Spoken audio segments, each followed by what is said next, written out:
क्योंकि मैं जानता हूँ जो पानी से नहाएगा वो लिबाज बदलेगा, जो पानी से नहाएगा वो लिबाज बदलेगा, जो पसीने से नहाएगा वो एक दिन इतिहास बदलेगा। जीवन में किसी के लिए आंसू मत बहाइएगा, जीवन में किसी के लिए आंसू मत बहाइएगा, वो आपके आंसुओं के काबिल नहीं होगा।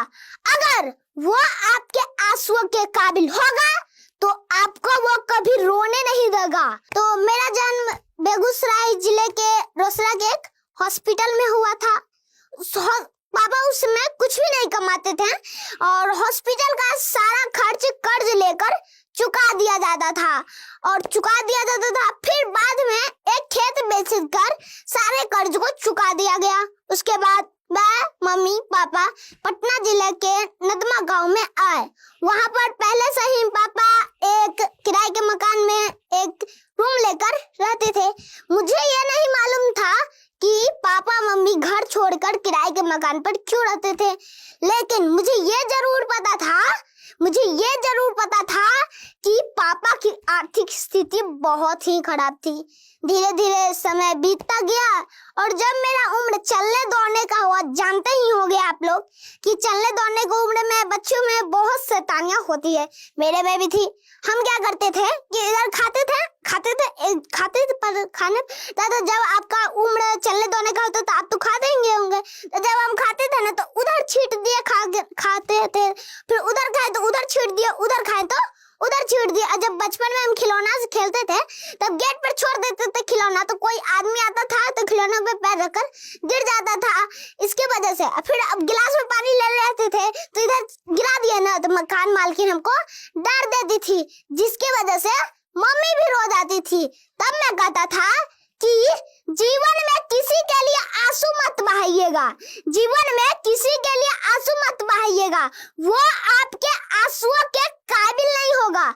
अगर वो आपके आंसुओं के काबिल होगा तो आपको वो कभी रोने नहीं देगा, वो आपको कभी रोने नहीं देगा। फिर धीरे धीरे समय बीतता गया और जब मेरा उम्र 3 साल का हुआ तब मेरा मम्मी ने एक स्कूल में एडमिशन करा दिया। उसमें जाती सामान रहता है ड्रेस में, ड्रेस जूता मोजा कॉपी कलम सब लेकर दे दिया। लेकिन मैं मुश्किल से वहां पर 1 सप्ताह पढ़ा होगा, क्योंकि वहां पे जब हम पढ़ते थे ना तो हमको रोवाई बढ़ जाता था। तो पापा क्या किए कि वहां से हमको नाम कटा दिए। अब नाम कटा दिए तो हम क्या करें, हम घर पर ही रहते थे ना, तो पापा का मार्कर रहता था तो पापा का मार्कर लेकर बोर्ड से रहता था, बोर्ड पर हम मार देते थे निमकी पकौड़ी जबेली।